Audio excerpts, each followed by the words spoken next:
Hi అండి అందరికీ welcome to Ammu kitchen world. అందరు ఎలా ఉన్నారండి? నేనైతే చాలా బాగున్నానండి. మీరందరూ కూడా ఆరోగ్యంగా ఆనందంగా ఉండాలని ఆ భగవంతుని నేను మనస్ఫూర్తిగా కోరుకుంటున్నానండి. ఈరోజు మన వ్యూయర్స్ కోసం నేను మా ఆంధ్ర స్టైల్లో చికెన్ కర్రీ ఏ విధంగా చేసుకోవాలి, అలాగే దానికి కావాల్సిన ఇంగ్రీడియంట్స్ ఏంటో చూపిద్దామని చెప్పి ఇలా మీ ముందుకు వచ్చానండి. చాలా అంటే చాలా సింపుల్గా అండ్ టేస్టీగా కూడా ఉంటుందండి. ఇంకా వీడియోలోకి వెళ్ళిపోదామండి. ఈ చికెన్ కర్రీ ఏ విధంగా చేసుకోవాలి, అలాగే దీనికి కావాల్సిన ఇంగ్రీడియంట్స్ ఏంటో చూసేద్దాం. వచ్చేసేయండి. నీట్గా క్లీన్ చేసి పెట్టుకున్న చికెన్, ఇంకా 2 లేదా 3 ఉల్లిపాయలను ఈ విధంగా చిన్న ముక్కలుగా కట్ చేసి పెట్టుకోవాలి. అలాగే పచ్చిమిరపకాయ ముక్కల్ని కూడా ఈ విధంగా కట్ చేసుకోవాలి. కొద్దిగా కరివేపాకు, అలాగే సన్నగా కట్ చేసి పెట్టుకున్న కొత్తిమీర, కొద్దిగా అల్లం వెల్లుల్లి పేస్ట్, ఇంకా కొద్దిగా పసుపు, అలాగే టేస్ట్కి సరిపడినంత సాల్ట్, కొద్దిగా కారం పొడి, అలాగే గరం మసాలా. ముందుగా పాన్ హీట్ అయిన తర్వాత ఆయిల్ అనేది మనము యాడ్ చేసుకోవాలండి. ఈ ఆయిల్ హీట్ అయిన తర్వాత ముందుగా సన్నగా కట్ చేసి పెట్టుకున్న ఉల్లిపాయ ముక్కలు అనేవి వేసుకొని వేయించుకోవాలండి. ఈ ఉల్లిపాయ ముక్కలు అనేవి బ్రౌన్ కలర్ వచ్చే వరకు కూడా మనము ఈ ఉల్లిపాయ ముక్కల్ని వేయించుకోవాలండి. చూసారు కదా, ఇక్కడ ఉల్లిపాయ ముక్కలు అనేవి బ్రౌన్ కలర్ వచ్చాయండి.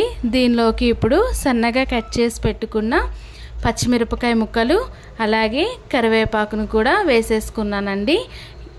కరివేపాకు అనేది వేసేసిన తర్వాత పచ్చిమిరపకాయని కొద్దిగా ఆయిల్లో ఈ విధంగా ఒక 2 నిమిషాల పాటు వేయించుకోవాలండి.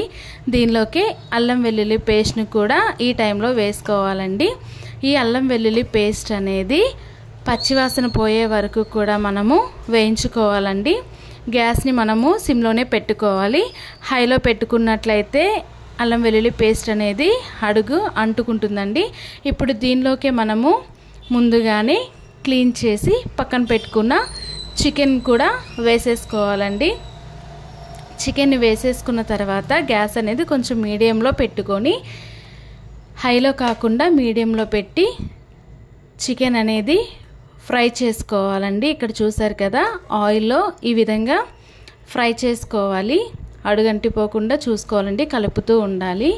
ఇక్కడ మీరు పీస్ని గమనించినట్లయితే చూసారు కదా, చికెన్ పీస్ అనేది ఈ విధంగా వేగుతుందండి. ఇప్పుడు దీనిలోకి మనము కొద్దిగా పసుపును కూడా యాడ్ చేసుకోవాలి ఈ టైంలో. అలాగే టేస్ట్కు తగినంత సాల్ట్ కూడా యాడ్ చేసుకోవాలండి. పసుపు సాల్ట్ 2 వేసిన తర్వాత ఇంకొకసారి మూత పెట్టుకొని మనము గ్యాస్ అనేది సిమ్లో పెట్టుకొని ఉడికించుకోవాలండి. ఒక 5 మినిట్స్ మూత తీసి చూసినట్లయితే ఇక్కడ చూసారు కదా, చికెన్ కర్రీ అనేది ఈ విధంగా ఉడుకుతుందండి. నేను ఇంకా వాటర్ ఏమీ యాడ్ చేయలేదు. దీనిలోకి ఇప్పుడు మనము కారం అనేది వేసుకోవాలి. కారం అనేది మీ టేస్ట్కి తగినట్లు చెక్ చేసుకొని వేసుకోవాలండి. కారం కూడా వేసేసిన తర్వాత ఈ కర్రీని ఒక్కసారి కలుపుకోవాలండి. ఇక్కడ చూసారు కదా, ఎందుకంటే కారం అనేది పచ్చివాసన పోయే వరకు కూడా మనము ఈ విధంగా వేయించుకోవాలండి. ఆయిల్లో అడుగు మాడిపోకుండా కలుపుకుంటూ ఉండాలి. ఇక్కడ మీరు చూసినట్లయితే చికెన్ కొంచెం ఫ్రై అయిపోయింది. చూసారు కదా, ఈ విధంగా గ్యాస్ అనేది సిమ్లో పెట్టుకొని మనము కారం అనేది పచ్చివాసన పోయే వరకు కూడా వేయించుకున్న తర్వాత దీనిలోకి కొద్దిగా వాటర్ని యాడ్ చేసుకోవాలండి. ఇంకెక్కడైనా కర్రీ అనేది ఉడకకపోతే ఈ వాటర్ని యాడ్ చేసి మూత పెట్టుకొని ఉడికించుకోవడం వల్ల చికెన్ కర్రీ అనేది సాఫ్ట్గా ఉడుకుతుందండి. ఒక 5 నిమిషాల తర్వాత మూత తీసి చూసినట్లయితే ఈ విధంగా ఉడుకుతుందండి. దీనిలోకి మనము గరం మసాలా, అలాగే కొద్దిగా జీలకర్ర పొడి కూడా వేసేసుకున్నామండి. గరం మసాలా, జీలకర్ర పొడి వేసాం కనుక ఒక్కసారి ఈ కర్రీని అంతటిని కూడా కలుపుకోవాలి.